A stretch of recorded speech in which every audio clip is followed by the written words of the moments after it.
जय जय रघुवीर समर्थ। गुरुर्ब्रह्मा गुरुर्विष्णु गुरुदेवो महेश्वरा, गुरु साक्षात् परब्रह्म तस्मै श्री गुरुवे नमः। तस्मै श्री गुरुवे नमः। जय जय रघुवीर समर्थ। आज शनिवार दिनांक 22 जुलाई। मित्रों,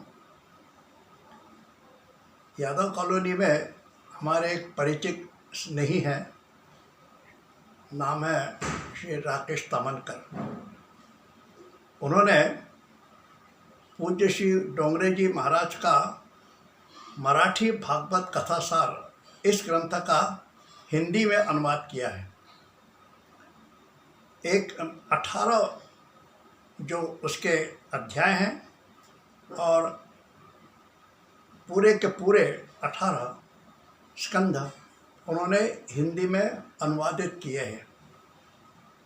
उनका इस कार्य की जितनी प्रशंसा की जाए थोड़ी ही है, क्योंकि यह एक बहुत दुष्कर और कठिन काम है। इसके लिए भगवत श्रद्धा चाहिए, भगवत भक्ति चाहिए, जो भगवान ने उन्हें दी है, और इसी कारण वह इस कार्य को पूरा कर सके। बहुत ही थोड़े समय में उन्होंने इस अनुवाद को 18 स्कंधों का अनुवाद किया। उसमें उन्हें कई समस्याएं भी आई, लेकिन सब समस्याओं को लांघते हुए तामनकर जी ने इस ग्रंथ का हिंदी अनुवाद किया। तो आज जो है उसी हिंदी अनुवाद ग्रंथ से कुछ प्रसंग मैं लेने वाला हूँ चिंतन के लिए। तो पहला, हमें मालूम है भगवान श्री कृष्ण विद्याभ्यास करने के लिए उज्जैनी क्षिप्रा नदी के किनारे सांदीपनी आश्रम में विद्याभ्यास करने गए थे। वहाँ गुरुकुल में वो रहे जब तक पूरी विद्या नहीं हुई। वहाँ उन्होंने अध्ययन किया, और इस अध्ययन काल में उन्होंने जिस प्रकार से दूसरे शिष्य वर्ग रहते थे उसी प्रकार से रहकर वहाँ उन्होंने आश्रम की सेवा की। जंगल से लकड़ी काट कर लाना, आश्रम की सफाई करना, पानी भरना आदि इत्यादि जो काम होते हैं आश्रम के, वे सभी शिष्यों के साथ करते थे। उसमें कोई भेदभाव नहीं। इस प्रकार वो वहाँ काम करते थे। उनकी वहाँ जब विद्याभ्यास पूर्ण हुआ, उस विद्याभ्यास में उनके एक जो परम मित्र हुए वो है सुदामा। सुदामा भी उसी काल में सांदीपनी आश्रम में विद्याभ्यास कर रहे थे, और सुदामा और कृष्ण की मित्रता जगह विख्यात हो गई। ऐसे सखा, भगवान और भक्त सखा के रूप में बिरलही है, और सख्य भक्ति का श्रेष्ठतम उदाहरण भगवान श्री कृष्ण और सुदामा ही है। खैर, जब भगवान कृष्ण की उनका अभ्यास समाप्त हुआ, विद्याभ्यास, और गुरुकुल छोड़ने का समय आया, तब उन्होंने गुरु से कहा, मैं गुरु दक्षिणा देना चाहता हूँ, क्या दें, आप जो कहिए। तो गुरु ने तो कुछ नहीं मांगा, लेकिन उनकी जो गुरु पत्नी ने कहा कृष्ण से कि मेरा पुत्र प्रभास यात्रा में समुद्र में बह गया था, आप उस मेरे पुत्र को ला सको तो यही गुरु दक्षिणा है, बहुत अच्छा होगा। कृष्ण तैयार हो गए। वो समुद्र में जाते हैं। वहाँ पांचजन्य शंख से, पांचजन्य नाम रामा का राक्षस से उनका युद्ध होता है, और गुरु पत्नी के बच्चे को वहाँ से छुड़ा कर लाते हैं, और गुरु पत्नी को उस बच्चे को सौंप देते हैं। इस प्रकार वो अपनी गुरु दक्षिणा वहाँ देते हैं। अब विद्याभ्यास पूर्ण हुआ। विद्याभ्यास उनका जब पूर्ण हो गया तो कृष्ण मथुरा पहुँचे। मथुरा में राजप्रसाद में रह रहे हैं। अब मथुरा में जरूर हैं, लेकिन शरीर से मथुरा में होते हुए मन से वे गोकुल में हैं। उन्हें वहाँ गोकुल की याद आती है। वहाँ यशोदा माँ है, नंद बाबा हैं, गोपियाँ हैं, राधा है, सभी लोग हैं वहाँ। उन सबकी उनको याद आती है तो वे हमेशा उदास रहते थे, दुखित रहते थे। तो उद्धव ने देखा भगवान कृष्ण इस प्रकार उदास क्यों हैं। तो उन्होंने पूछा कृष्ण से कि आप इस प्रकार से दुखी और उदास क्यों हैं।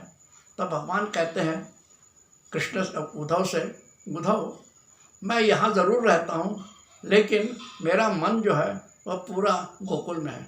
गोकुल के लोग मेरे को बहुत याद करते हैं, मुझे इतना प्रेम करते हैं कि मैं उनको भूल नहीं सकता। और यदि गोकुलवासी मुझे भूल जाएं तो मैं उनको भूल सकता हूँ, लेकिन वो इतना प्रेम करते हैं। और तो भगवान उद्धव को एक काम सौंपते हैं, कहते हैं उद्धव तुम गोकुल जाओ और वहाँ यशोदा बाबा, नंद बाबा, यशोदा माँ, गोपियों से मिलो और उनको समझाओ कि प्रभु को याद करना छोड़ दें। क्यों, वो जब तक याद करेंगे तब तक मैं भी उनको याद करते रहूँगा, मैं दुखी रहूँगा। तो उद्धव को भेजते हैं और भेजने के पूर्व प्रभु उनको अपना पीताम्बर देते हैं, मोर मुकुट देते हैं और भी कुछ वस्त्र आदि देते हैं कि क्योंकि गोपियाँ जो हैं वो पर पुरुषों से एकदम बातचीत नहीं करती, तो उन्हें मालूम होना चाहिए कि श्री कृष्ण ने का ही यह दूत है उद्धव, और श्री कृष्ण ने ही उन्हें भेजा है। इसलिए ये एक चिन्ह प्रतीक के रूप में भगवान कृष्ण ने उद्धव को दिया कि इससे तुम्हें वो मेरा दूत समझ के तुमसे बात करेंगे। उद्धव गोकुल पहुँचते हैं।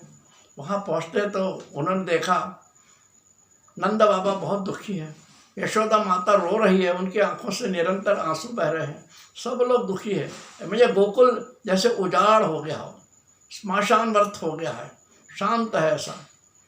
गोपियों को देखा, गोपियाँ भी उदास हैं।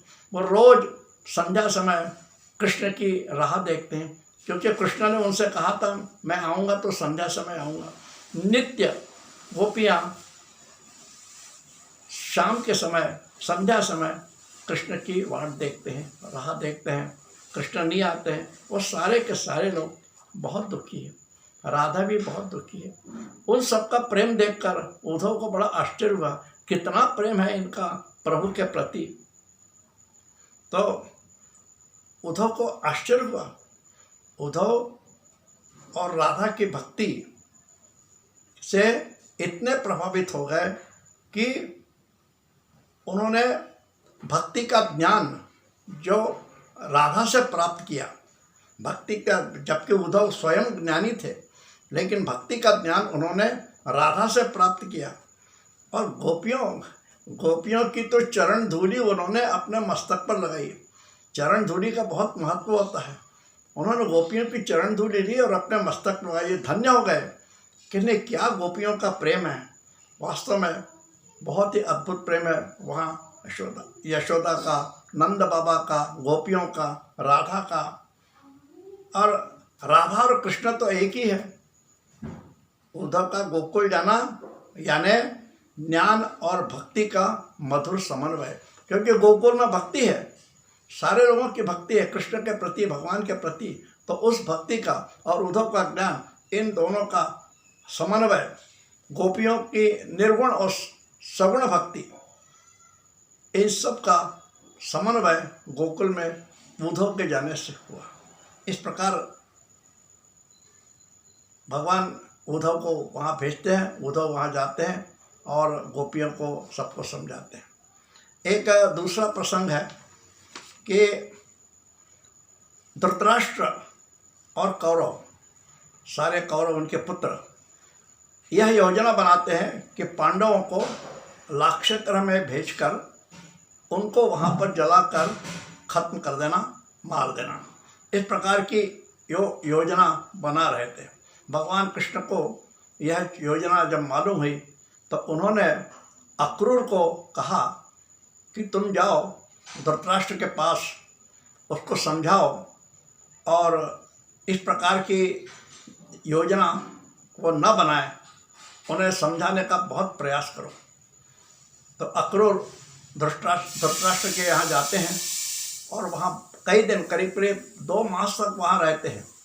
रोज धृतराष्ट्र से चर्चा होती है, बातचीत होती है, समझाते हैं, लेकिन धृतराष्ट्र जो है वो मानने को तैयार नहीं।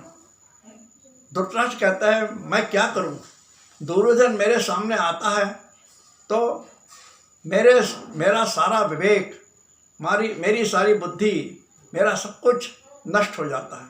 इस प्रकार से वो धृतराष्ट्र अक्रूर को कहते हैं।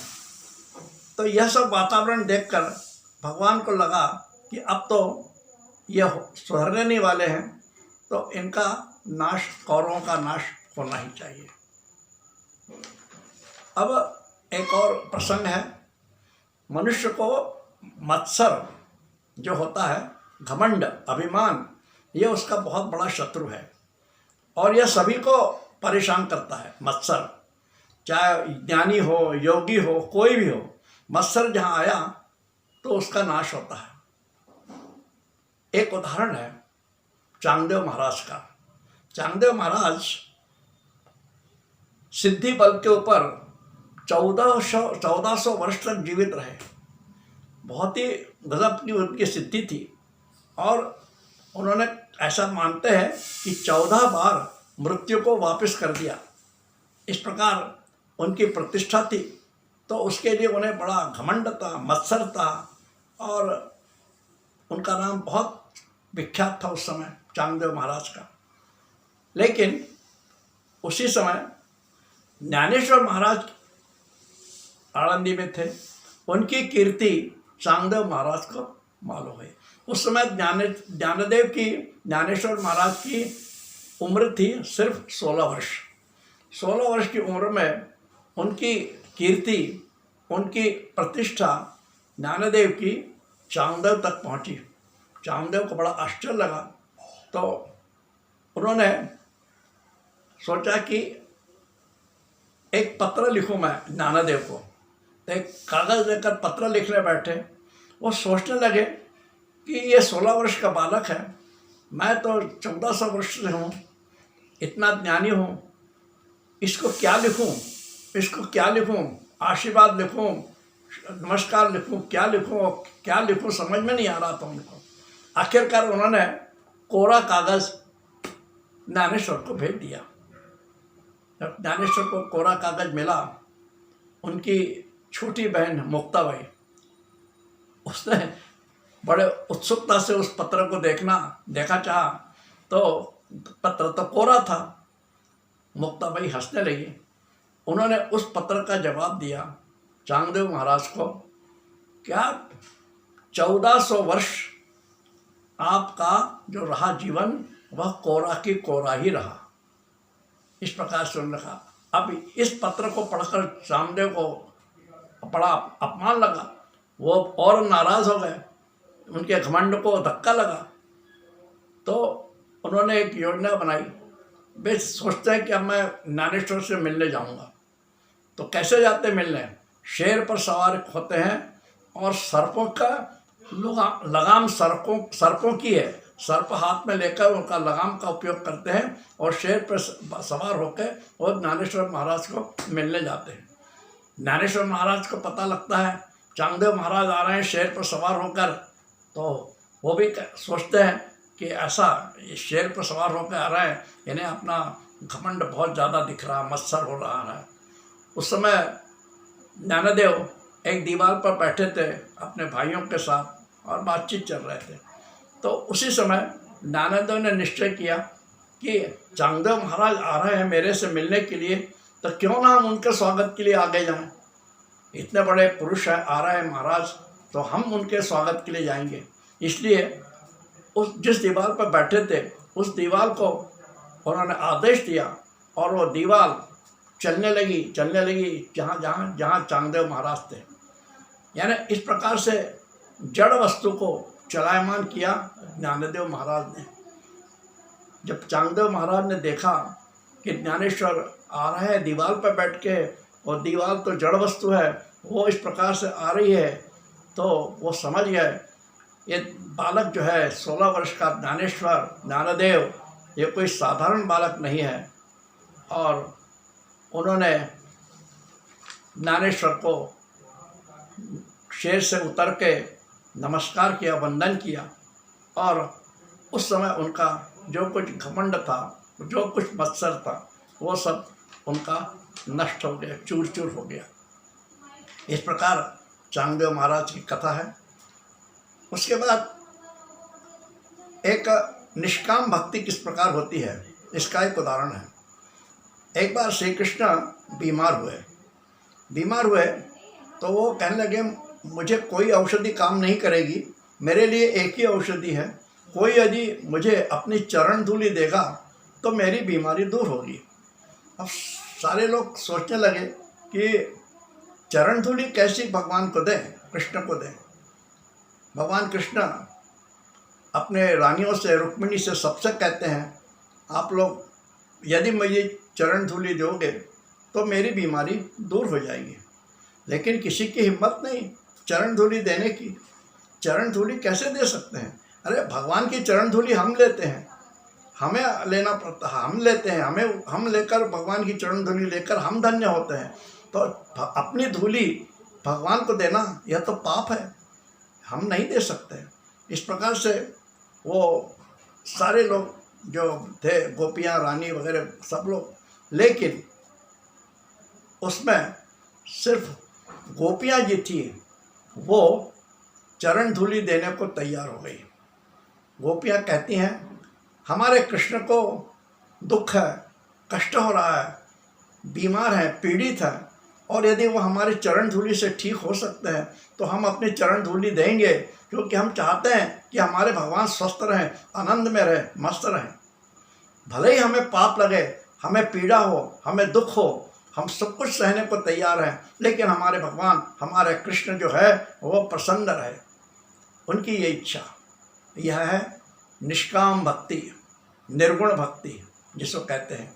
और यह भक्ति गोपियों ने दिखाई, जो कि भगवान कृष्ण की रानियों ने नहीं दिखाई।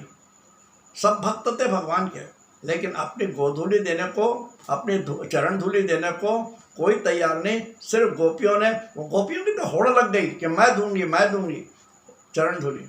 इस प्रकार उनकी भक्ति थी। खैर, अब कहते हैं कि भगवान श्री कृष्ण की 1400 रानियाँ थी, उनका संसार बहुत बड़ा था। तो नारद जी ने एक बार सोचे कि देखें तो भगवान श्री कृष्ण 1400 रानियों के साथ कैसे रहते हैं, क्या करते हैं। तो द्वारका जाते हैं और वहाँ एक महल में गए तो वहाँ देखा भगवान श्री कृष्ण रुक्मिणी के साथ हैं, और भगवान ने देखा नारद आए हैं। भगवान ने नारद जी का स्वागत किया, पूछा कब आए वगैरह वगैरह। इस प्रकार से फिर नारद जी दूसरे महल में गए, वहाँ देखा तो उद्धव के साथ शतरंज खेल रहे हैं। और ऐसे वो सारे महल में घूमते रहे, और हर महल में उन्हें कृष्ण दिखाई दिए थे। किसी के साथ है, कभी कभी तो बच्चों के साथ खेल रहे हैं, किसी कभी जाप कर रहे हैं, किसी रानी के साथ है, इस प्रकार। और हर बार जब वो महल में जाते थे तो कृष्ण उनसे पूछते थे कब आए नारद, और हर बार उन्होंने उनका स्वागत किया। इस प्रकार से यह जब देखा, आखिर नारद थक गए बेचारे, कहाँ कितना घूमेंगे, और ऐसा घूमकर, लेकिन कहते हैं कि सन्यासी ने यदि संसार का चिंतन किया, संसार के गृहस्थ का चिंतन किया, सांसारिक चिंतन जिसको बोलते हैं, तो ब्रह्मचर्य उसका भंग होता है। इसलिए इससे दूर रहना चाहिए। एक घटना है, गुजरात के पोरबंदर में एक महाज्ञानी, निष्कांचन, जितेंद्रिय, पवित्र ब्राह्मण रहता था। नाम था सुदामा भगवत भक्ति में सदैव लीन, हमेशा भगवत भक्ति। अयाचक वृत्ति का था, बहुत गरीब था, लेकिन कभी भी किसी से कुछ मांगना नहीं, बल्कि जो कुछ उसके पास होता था वह सुदामा दूसरों को दे देता था, भले ही वो कंगाल हो जाए, भूखा रह जाए। उसकी पत्नी सुशीला, बच्चे थे बेचारे, बच्चों को और सुशीला पत्नी को कई बार भूखे रहना पड़ता था। आखिरकार एक दिन सुशीला ने कहा सुदामा से कि कृष्ण आपके बहुत पुराने मित्र हैं, बचपन के परम मित्र हैं और वो भगवान हैं, आप कृष्ण से मिलने जाइए, शायद आपको कुछ वो दे दें, क्योंकि वो तो अंतर्यामी हैं। लेकिन ये अयाचक वृत्ति थी, वो कहते मैं नहीं जाऊंगा। तो पत्नी कहती है आप कुछ मांगिए नहीं, आप सिर्फ जाइए वहाँ पर, उनका दर्शन कीजिए, मित्र हैं आपके, उनसे मिलिए, बहुत दिन से नहीं मिले हैं आप। पत्नी तो मन से ये चाहती थी कि ये यदि वहाँ जाएंगे तो कृष्ण जरूर उनको कुछ न कुछ देंगे। और आखिरकार सुदामा तैयार हो जाते हैं जाने के लिए। तो जाते वक्त उनकी पत्नी एक मुट्ठी भर पोहा, सूखा पोहा उनको देती है, कृष्ण के लिए ले जाओ, ये कुछ तो ले जाना चाहिए ना, किसी के यहाँ अपन जाते हैं तो कुछ खाने के कुछ पदार्थ वस्तु ले जाते हैं। तो सुशीला ने एक मुट्ठी भर पोहा जो कुछ उनके पास था सूखा, वो कृष्ण के लिए भेजा। अब ये चले सुदामा जी, अब द्वारका तो वहाँ से बहुत दूर है, निकले 6-7 दिन हो गए, चलते चलते थक गए बेचारे, भूखे हैं, हाँ चक्कर आने लगे, एक झाड़ के नीचे सो गए। भगवान कृष्ण अंतर्यामी, उनको पता लगा सुदामा आ रहा है, तो उन्होंने गरुड़ से कहा कि तुम जाओ, वहाँ पे रास्ते में सुदामा है और सुदामा सो रहा है, चुपचाप से उठा के उसको यहाँ ले आओ। गरुड़ जाते हैं और गरुड़ उनको सुदामा को उठाकर द्वारका के द्वार पे, दरवाजे पे लाके छोड़ देते हैं। गरुड़ गायब हो जाते हैं। जब सुदामा देखते हैं अरे मैं इतने जल्दी द्वारका कैसे आ गया, तो उनको आश्चर्य होता है। खैर फिर वो द्वार पे जाते हैं तो द्वारपाल उनको जाने नहीं देता, कहता ये तो भिखारी आदमी है, कैसा दिख रहा है। तो सुदामा कहते हैं द्वारपाल से अरे मैं कृष्ण का मित्र हूँ, मुझे कृष्ण से मिलना है। तो कोई उनकी इस बात को मानने को तैयार ही नहीं, ये भिखारी इतना दरिद्री आदमी कृष्ण का मित्र हो सकता है। द्वारपाल हंसने लगा। सुदामा कहते हैं अरे भाई एक बार तुम जाके उसको कहो कृष्ण को कि सुदामा आया है, इतना सिर्फ जाके बता दो। आखिरकार द्वारपाल जाता है और कृष्ण को बताते हैं भगवान द्वार पे सुदामा आया है। सुदामा नाम जैसे ही सुना कृष्ण ने, सुदामा आया है मेरा सुदामा। कृष्ण भागते भागते द्वार पे गए और सुदामा को देख के गले लगा लिए। कृष्ण के आंखों में आंसू बहने लगे और दोनों मित्र का इस प्रकार से कई साल बाद, कई अरसे के बाद मिलन हुआ।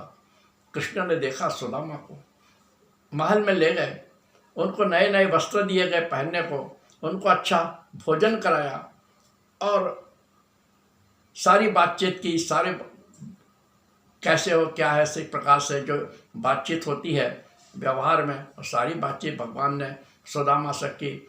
सुदामा चुपचाप कुछ मांगते नहीं है और अपनी भक्ति में लीन है। तो कृष्ण कहते हैं अरे भाभी ने मेरे लिए कुछ भेजा नहीं क्या।